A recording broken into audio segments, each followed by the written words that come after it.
Hey everybody, welcome to the EYAK number 2, a video series where you can give feedback to the channel. It's a bi-weekly series where I get to try some various, let's call them harebrained ideas, and also go over some of the games I've been playing, and also talk about some various cool topics I want to talk about with you. Remember, this is a video series where you get to interact with me, because every single one of these videos, you get to help vote for the next video series that are going to be put up on the channel. Now, it's not too late. Everybody is still voting on what is going to be the next game between Too Many Bones and Conan. So don't forget to get your votes in. I'm going to keep those voting in until Wednesday.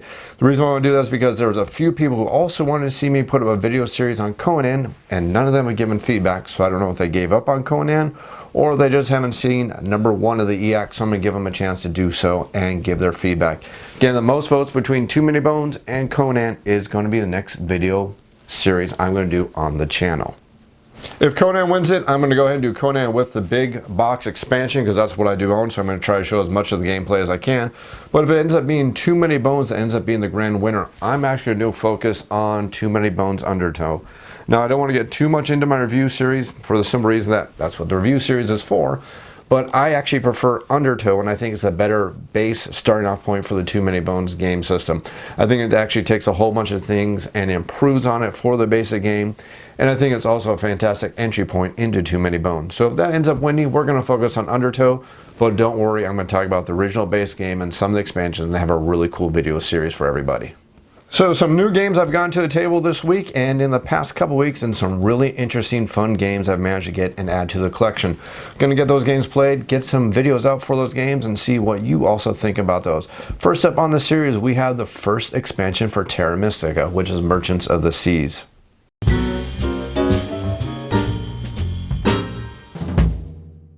Now, if you're not familiar with Terra Mystica, it's basically a 3 to 5 player game that is an area majority, actually area control style game where every player is working towards getting a victory point goal by interacting with a board, controlling the areas on the board, trying to build up their cultures on environments that only they can continue to grow on, and also influencing cult tracks. Now, what the Merchants of the Seas expansions does is allows you to start interacting with the oceans and, well, I should say the rivers, interact with the other players, and it creates what's already a really tight, very deep game and adds in some more strategic gameplay to it. I like to say that Terra Mystica is basically the modern version of chess. It's the perfect knowledge type of game where every single player knows what every other player at the table has, what they can do, what they bring to the table. You just got to outsmart every other player and just play better than them. It's a really good game.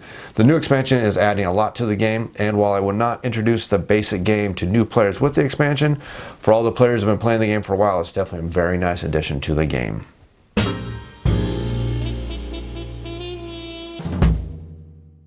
Next up is Cartographers from Thunderworks Games. Now, I really like Thunderworks Games. Every one of their games I've played, I've enjoyed quite a bit. I think Role Player is a fantastic game. I enjoy the expansion. If you're not familiar with Role Player, it's basically a game where you're going to create an RPG character. Whoever does the best job of it is going to win. I do think the first expansion does add a lot to the game, so I highly recommend it when you play the game. But Cartographers is new to the collection, and it's a roll and write, or I guess a draw and write. Or if you want to be super duper technical, it's actually a draw and draw, because you're going to draw a card or you're going to draw a map. Now, this game, I have very little experience with roll and writes or draw and draws, whatever you want to call it if you want to be funny. But I have very little experience with them, and I got this game to the table for the first time tonight with the other guys at the table, and actually had a heck of a lot of fun with the game. Now, the game on the box does say it does play from 1 to 100. And, well, I probably wouldn't play up to 100. It was definitely a lot of fun with 5 players. The basic idea of the game is every single player is trying to draw a map to the best of their abilities, and you're going to be flipping over cards every single round, and you're going to draw multiple cards throughout the seasons, and you're going to play throughout a year. So basically, every time somebody flips over a card, it has a couple different options of some symbols that pretty much look like Tetris symbols that you're going to add to the map.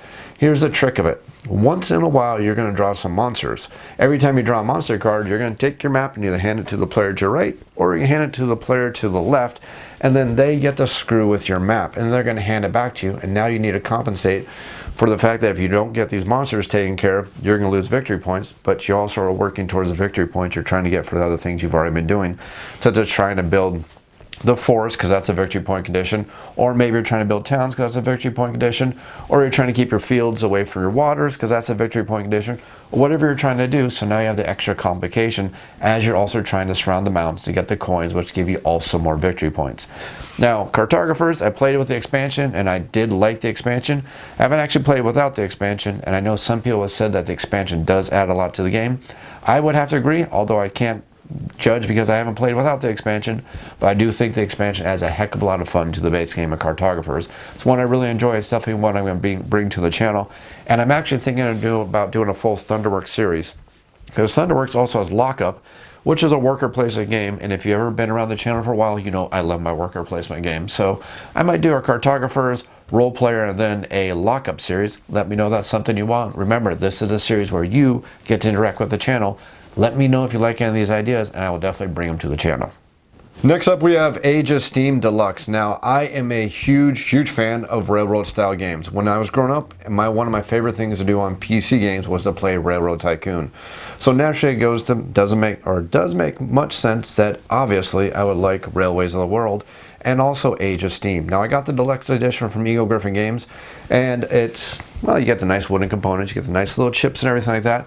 But my personal preference has always been, I've always preferred Railways of the World over Age of Steam. I thought it has always been a little bit more of a simplicity of the game for the mechanics, for the overall enjoyment of the game. Well, that doesn't mean I don't think both games are really fantastic. And I'm actually glad I managed to add Age of Steam, the deluxe edition, to my collection. I'm going to get a video series shot up for it on the channel. I will tell you right now, spoiler alert, I do like it. But additional spoiler alert, I still don't think it's better than Railways of the World. I still think Railways of the World, in my opinion, is a perfect railway game. Well, if you want to know why, check out my video where I actually do a full review of Railways of the World. I pretty much explained to you why I think it's better than Age of Steam and quite a few other train games, but that doesn't mean that Age of Steam is not a great game. I can truly appreciate it for what it is, but I think I just like the one less step of complexity of taking out the marketplace and focusing more on the train game itself. Railways of the World, my perfect game when it comes to train games, but Age of Steam, definitely a game I enjoy, definitely one I want to get to the channel. Next up, we have Die Macher. Now, Die Macher is a game that has always been basically a grail game for me. Well, it's a topic I've always been interested in, especially with my heritage and everything like that, but I've always wanted to own the game. Unfortunately, it's been out of print for a long time. So when it came to Kickstarter, it was definitely something I jumped on, and I was very happy to receive it. Now, I've got the game. I just want to get to the table and play it a couple times. That's one I definitely want to get reviewed and put up on the channel, because I'm sure a lot of people will be definitely interested in it, especially as there's a new edition out on the marketplace for a lot of players to really enjoy. Now, if you're not familiar with the game, it's basically you're working through the German presidential election. You play through 6 different elections, and it's actually a really tight Euro game. It looks fantastic. It's one I want to play a couple more times, just get my opinion solidly locked in. Again, it's been a grail game for me, and I'm definitely happy I managed to get it to my collection. And speaking of grail games, Catan Starfarers. Now, Catan Starfarers, well, this is a game that used to be called Starfarers of Catan, and they have managed to bring out a brand new edition of the game. And let's just ignore the fact of whether you like Catan or not. You can't deny the fact that it's really cool to have your really cool Flash Gordon spaceship, add the lasers, add the rockets, add the pods to it, and go ahead and explore across the galaxy, racing the other players in an effort to get to 15 victory points.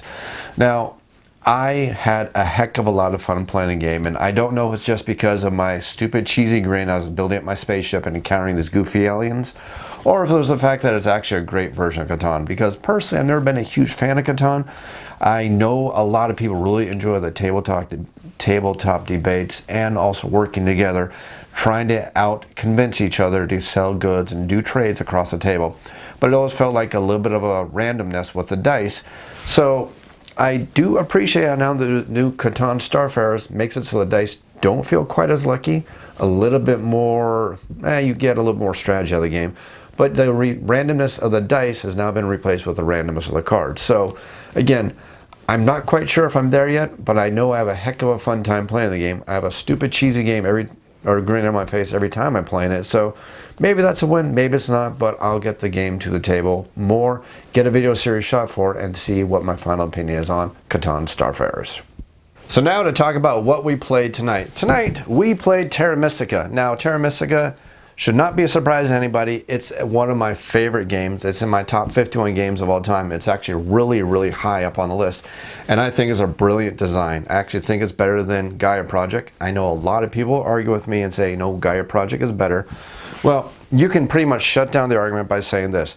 If you want to play this style of game with 2 to 3 players, yeah, Gaia Project is the better game. If you want to play a style of game with 4 to 5 player games, well, Terra Mystica is the better game. Why? Well, 1 player game plays up to 5, 1 game plays 1 or 2 players. So it's pretty much an open and shut case there if you want to really talk about it. But if you want to go beyond that, I think Terra Mystica is a better game because I like the theme better, I like the mechanics better, and I like the complete design and all these asymmetric factions. I think, was there up to 20 factions in the base game? Or not the base game, but when you get expansions, was there 20? Yeah, I think there's 20 factions in the game, and every one of those factions play differently. Every one of those factions are going to interact with the board differently. They're going to interact with the other players differently, and it creates just a beautiful, phenomenal game that I enjoy every single time I play. Now tonight we got to play the Chaos Magicians versus the Cultists, versus the Dwarves, versus the Nomads, and finally the Mermaids were involved in the game with a very interesting mix of the victory point tiles. The way they came out was actually almost was a perfect board for the halflings, but the person picked the Cultists, wanted to try out the Cultists because they'd never played them before. And since we had people playing factions they never played before, I decided to play the Chaos Magicians, which I think I've played maybe once before. And I actually really enjoyed them. They were an interesting faction to play. Now it was pretty interesting. I pretty much went out right out the gate going after temples, so I get the favorite tiles. I got 2 favorite tiles at the end of the first round, which helped me build up my engine because I knew I was kind of hamstringing myself by not having any huts to bring out the workers. So I knew what favorite tiles I wanted right in the beginning of the game. Now, I'm not claiming that this was a great strategy. It's just what I did because I don't have much experience with the Chaos Magicians. Now, at the end of the game, I won with the Chaos Magicians, I think 121. Not my best score ever, but hey, had a lot of fun with it. The Dwarves came in second with, I think, 107. The Cultists were in the 90s. I think the Nomads were in the upper 80s. And the Mermaids had a heck of a time in that game. I don't think they broke 70 in that game. And the player who was playing the Mermaids had never played them before either. So a little bit of a struggle. I think they came out too early in the gate, and their biggest hamstring was the fact that they brought out their stronghold. I think almost like early round 2 or something like that. I think they're trying to go for a shipping strategy, trying to go for the eventual biggest city scoring, which they ended up losing. Might have been to a technicality, but maybe not. But either way, it was still a fantastic game, a game we really enjoyed, and a game I want to play more because I want to get more plays with the Merchants of the Sea expansion. That expansion looks awesome. I'm glad I have it, and it brings a fantastic game up even higher up on the scale. And don't be surprised when I do my top 51 games of all time again this year if Terra Mystica climbs up the ranks even further. It's a game I enjoy that much. Tonight we also got to play the classic Reiner Knizia Lord of the Rings game. Now, one of my viewers helped me a lot and helped me hunt down and track down one of the Friends and Foes expansions, new, sealed in the box. Thank you very much. I'm so happy I was able to add that to the collection. It makes a game that I already enjoy, extremely, really enjoy, and makes it even more challenging and more interactive and brings extra challenges to the game. Now, if you're not familiar with Lord of the Rings, it's one of Reiner Knizia's, in my opinion, best game designs. Now, I know a lot of people will disagree with me because a lot of people like his auction games and other games like that. But the reason why I like this game is because for some reason, he has managed to actually design a lot of theme in this game, which is something that Reiner Knizia is not really, well, it's not a strong suit as a lot of theme.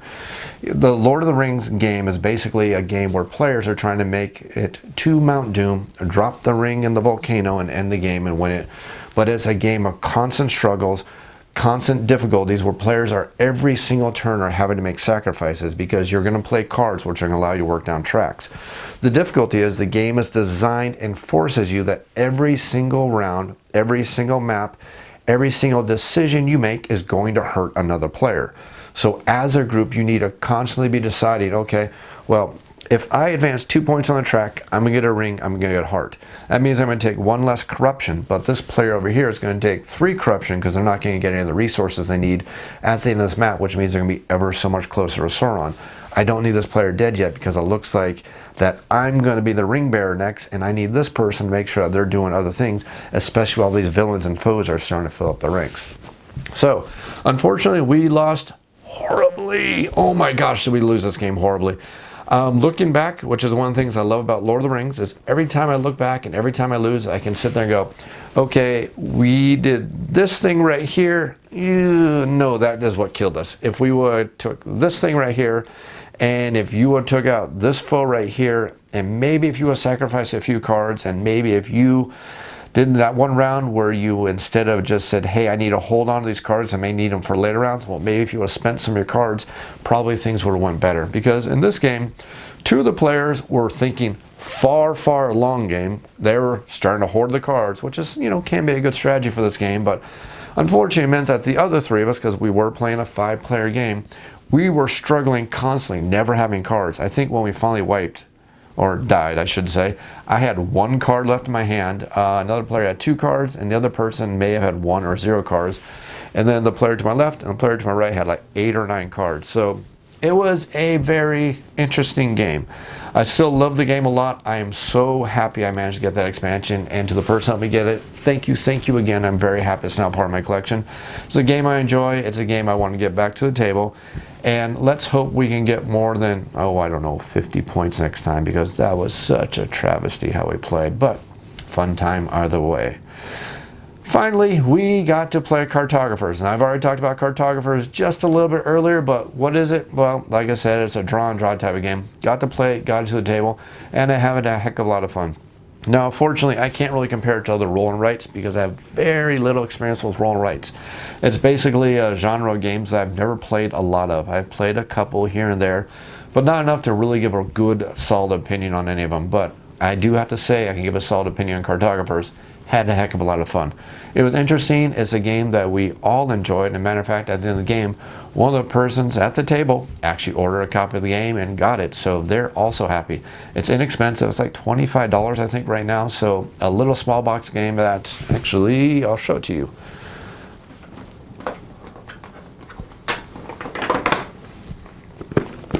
Very small little box game, $25, a lot of fun. Just comes with a whole bunch of blank map sheets. It comes with some cards, lots of variety, lots of gameplay variety in this game. I was actually really impressed with it. Had a lot of fun with it. Hope to get it to the table a lot more. Finally, over in the world of Kickstarter, there's a couple different Kickstarters I've been eyeing. Well, okay, I'm lying to you. One of them I've already backed. I'm not going to lie to you. I'm a huge fan of Vital Lacerda. I enjoy his designs very much. Matter of fact, if you look, well, I don't know if you can. Maybe, maybe not. But if you look over there, you see I have my whole shelf of Vital Lacerda games, including the classics like Vinhos. I also have Escape Plan. Oh, well, I have a whole bunch of them. But you can look over on Kickstarter right now and see that Kanban EV is now available on Kickstarter. Now, obviously, the game doesn't need extra subscribers at this point. It's already at over 4,500 backers and almost close to $500,000. But what is Kanban EV and why is it a game that I am really interested in? Well, I've never actually got the original Kanban edition of the game, and this is actually a really fantastic time for me to go ahead and pick up the game, because this is typical Eagle Gryphon where they're deluxifying the components of the game. And Eagle does a really fantastic job of bringing out these deluxe editions of the games. Now, I'm not going to lie, they are pricey. Kanban alone looks like it's going to be just shy of $100 at $99 for the game. But with that, you're getting wooden cars. You're getting really good upgraded components. You get their dual layer boards, which I think are phenomenal. I love their dual layer boards. It's one of the biggest negatives I have against the original Terraforming Mars, because when you're playing Terraforming Mars, if anybody comes up and bumps the table, you're in for a little bit of a misery time as everybody tries to figure out exactly where the resources were, where their tracks were, how much their income is, what they had as side resources. So I love these dual layer boards because your cubes sit in a little alcove, and it doesn't matter how much you bump the table, the cubes are never going to move. So I think it's awesome. Now, the game plays only from 1 to 4 players, which is one of the negatives I have against Vital Lacerda. And I've said it before, but hey, I'll harp on it again because hopefully he'll listen to me. Please. But anyways, Vital Lacerda has a tendency to make his games for 1 to 4 players, and I very routinely have 5 players on my tabletop, so I don't get to play his games as often as I like, which is unfortunate because I enjoy his games quite a bit. I love the games because they're very, very tightly made.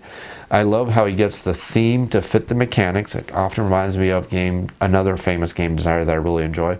But I really enjoy the fact that the mechanics match perfectly, the design matches perfectly, and it's such a very, very tight economy game where you have a tight economy of actions and only so much time and so much resources to earn the most victory points. Now, I still think that I am probably going to say Escape Plan is one of my favorite designs from him, only for the simple fact that it plays up to 5 players, and I actually really, really enjoy the theme quite a bit. But I'm also going to say it's not his best design game, so I will freely admit that it may not be his best design game. It's definitely his game that I enjoy the most. But talking about Kanban EV, it's an upgraded edition of the game. There's a couple of changes. There's a couple little mini expansions, assuming the stretch goals are met, and I'm pretty sure they're going to be met. I mean, it's not going to be a surprise if it happens. It's a very popular game.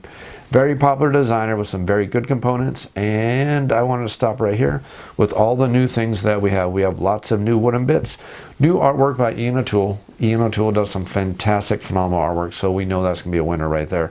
So my only negative about this is the fact that this is going to be a problem for me living in Alaska. And let me scroll down here really quickly. Close your eyes, don't get seasick. Ah!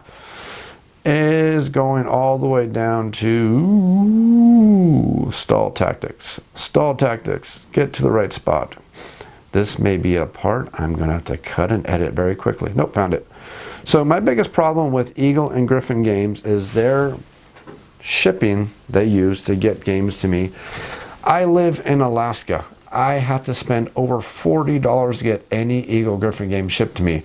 Now, to show you how much I'm kind of against that, I can look over here and see that it's actually cheaper to ship this game to Australia by $6, $36 to ship this across an ocean to another country than it is for the lower 48 to ship this game out to me.